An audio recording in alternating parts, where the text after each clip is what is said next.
Welcome back to CP's Garage. Today we will be diagnosing my truck's blower motor concern. I only have high. I'm going to show you how to do this quick and easy, just using wiring diagrams and knowing what works and what doesn't work. This should take no longer than 5, 10, 15 minutes, maybe 15 minutes at max. So let's do this. So you may be asking how I figure out what's going on with a electrical problem so quickly. Well, I try to figure out what's working and what's not working. So we know for sure on any position we have high. Yeah, high speed, but we don't have any of the low speeds in any of the other positions, as we can see here. So that tells me, as you can see in the wire diagram, that tells me that the fuse is good, the heater control assembly switch is good, the blower motor is good, and at least the high position and the ground is good, as seen in the wire diagrams. So that leaves us with some squiggly lines between the splice 152 and splice 205 and the blower switch. So what we're going to do is we're going to measure voltage at the resistor with the blower switch in different positions. Theoretically, with the system not working correctly, we should have 12 volts at all three of the wires at the blower motor resistor. If we don't, then we know we have a wiring concern. That could be high resistance or pin fit concern or even a blower motor switch. But we'll see what's going on with it when we go out there. Alright, we're back under the hood now. This is the location for the blower motor resistor, right there. It's only held in by 2 8mm. I think I'm just going to take it out and make it easier to diagnose for you guys. And hell, we may even see the actual cause of the problem. So hold tight and I'll get this thing out for you guys. Alright, now that we got the blower motor resistor out, we can actually look at it, and it doesn't look like there's anything in the resistor causing the concern. Doesn't look like there's anything in it but the low thermal limiter that could be causing this concern. So what we can do is get a wiring diagram and back probe these and see what we have on each circuit. Currently we are on low, and low would go to the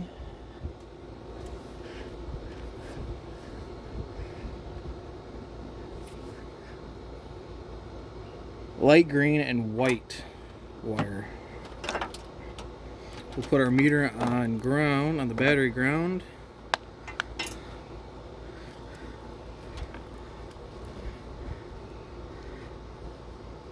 We'll check it, and sure enough, we have 12 volts at the resistor. So we can change it to medium low, which is now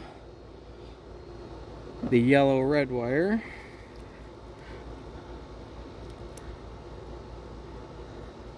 And we again have 12 volts on the meter.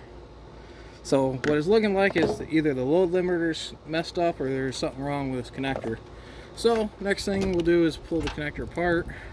Be very careful because these things are brittle. You may end up having to replace it anyways.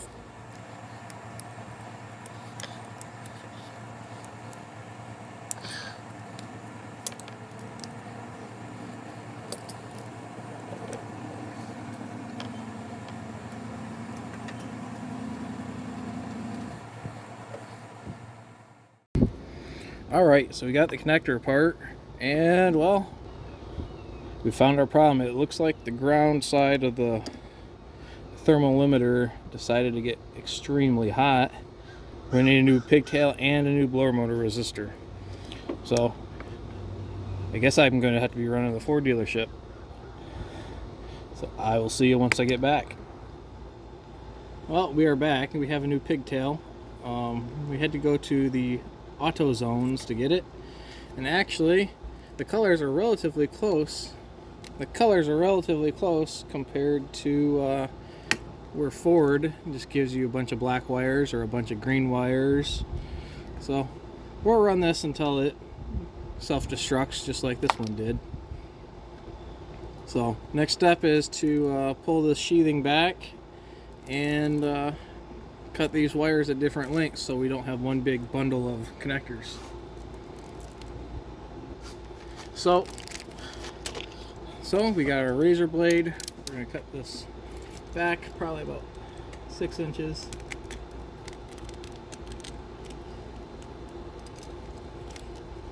Get the tape off of it.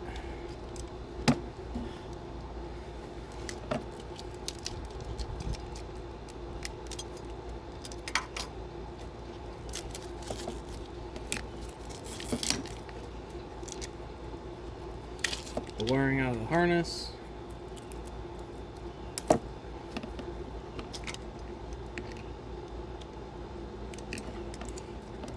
Cut their little factory jobber.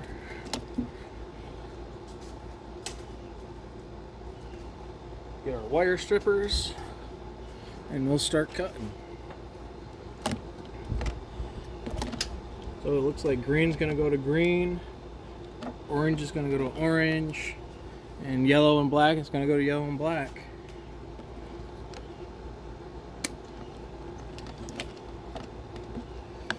We don't want to make it any longer than it already is, so we're going to try to keep it about the same length. Just kind of eyeballing the lengths.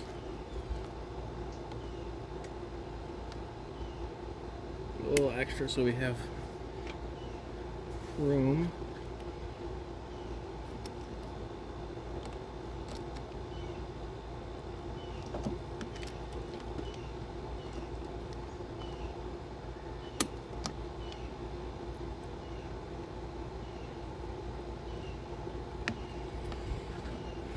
Two down.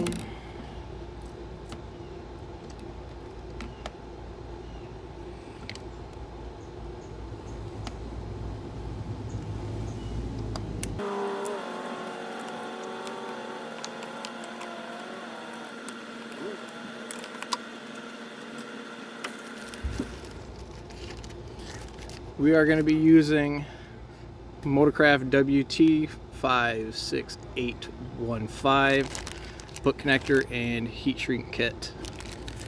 The heat shrink is also the adhesive type, so it is waterproof.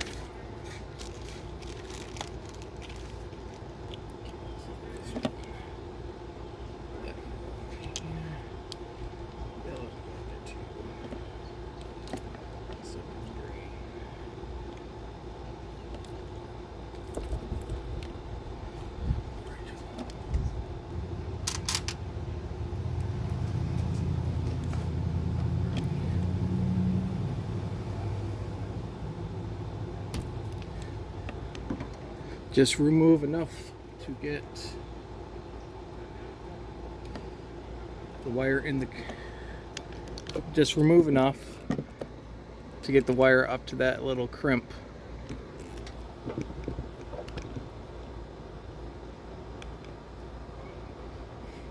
Now I just take your wire crimpers and crimp it.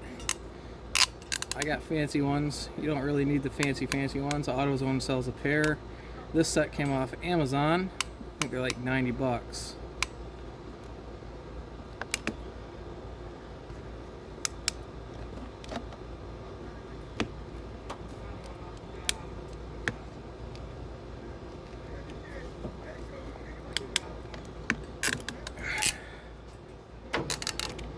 These guys make a nice solid crimp.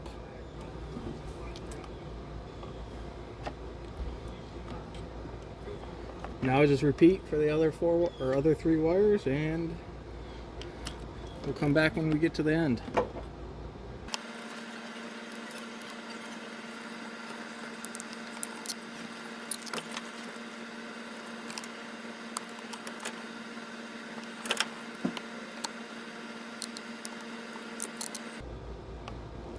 I would normally solder these, but I don't have my soldering iron here.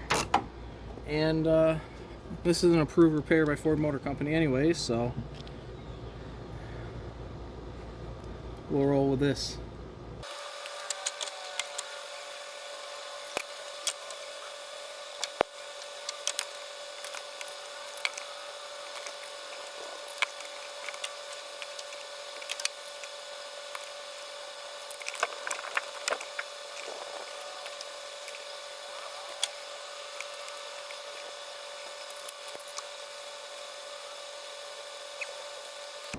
Alright, now that we have all these crimped, we'll take our lighter and we'll seal off the heat shrink. Biggest question I get on this heat shrink is, how do I know when the heat shrink's done shrinking? I'll let you know when the goo starts coming out of both ends. That's a good telltale sign that the heat shrink is done, the glue is expanded, and the connection is watertight, which we need for this, being it's under the hood. So I just start in the middle and kind of work out, kind of spin it, just keep going.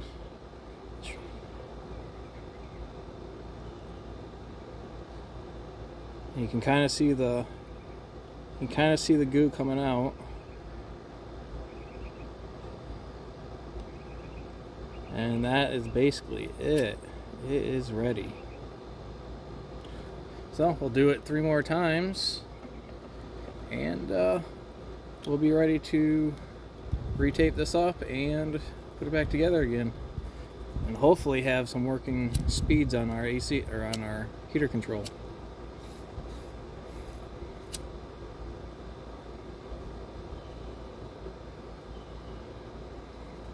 Again, just get that connector in the center and just work your way out, pushing the goo from one side to the other. When you see it coming out at the ends and everything nice and tight, it's done. Kind of got that one off center, but it's alright. There's the goo. She's sealed.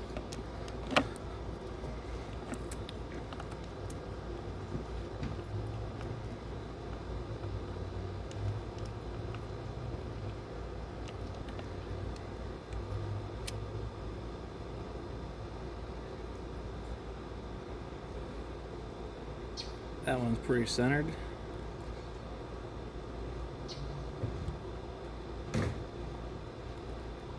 Looking good.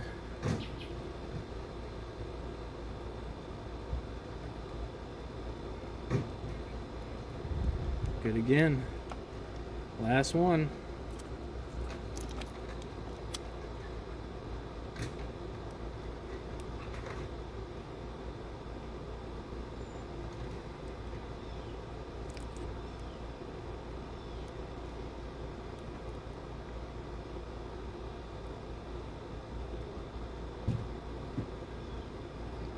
The goo's squishing out at each end.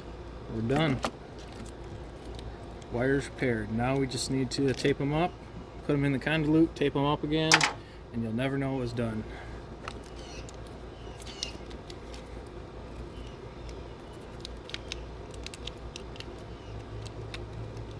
Be careful. Let these things dry, or let these things cool before handling, because you can definitely burn yourself on the glue that comes out.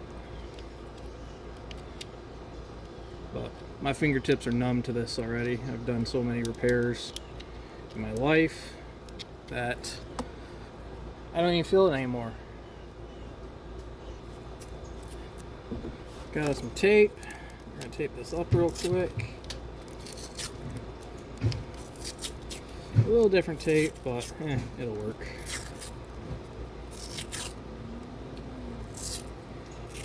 It's just basically keep the convolute on anyways.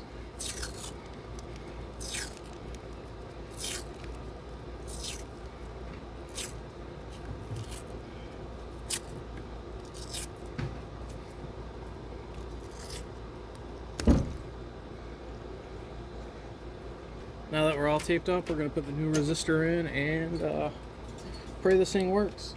But looking at it, it looks like we definitely fixed it. New resistor looks identical to the old one, just nice and shiny. Just nice and shiny, unlike the old one. So we'll take this connector back off just to give us some more room. We're going to install the new resistor down there in that hole, and we'll be back once the resistor is installed and plugged back in. All right, to remove and install the resistor, I used an 8mm with a wobble 3-inch extension. So now it's time to plug this bad boy in and see what we get. As you can see, it's way down in there. So without further ado, let's get this job done. All right, we got a new pigtail plugged in, so let's go into the truck and see what we got. All right, we're back in the truck. We're going to turn on AC. And now we have all the speeds.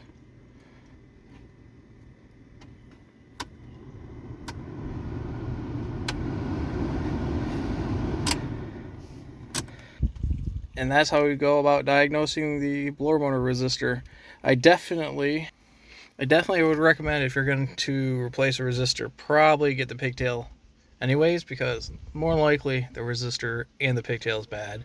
Just like you've seen on mine, it's pretty common even on the newer stuff with a digital resistor, so they'll still melt the resistor and the connector at the same time. So if you like this content, please subscribe. Please like and share this video. Have a good day, guys.